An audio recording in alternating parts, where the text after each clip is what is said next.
Hello, welcome to 90 Seconds Blast on Def TV. My name is Al Habib Unifade, and we are continuing our conversation about how to do private sector engagement in economic development.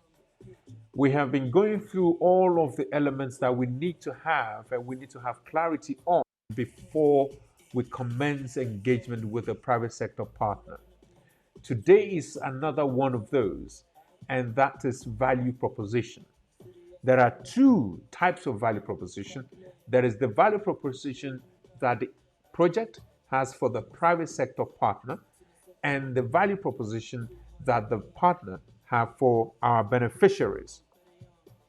So, the value proposition that we have is for our partner generally is around market analysis, the possibility of the partner increasing the revenue market share, the knowledge that we bring, the expertise that we bring, the technical support that we bring, potentially also financial contribution in designing, co-sharing, and promoting the value, the proposition that we have for our beneficiaries.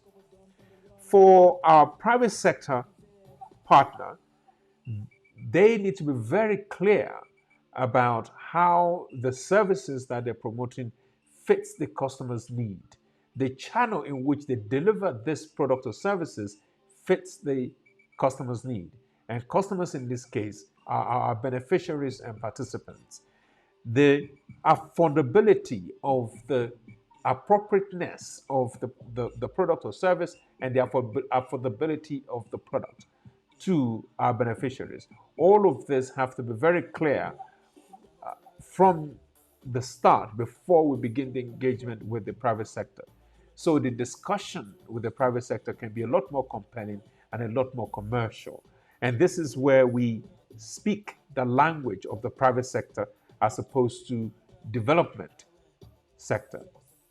So this requires partnership agreement between the project and the private sector partner.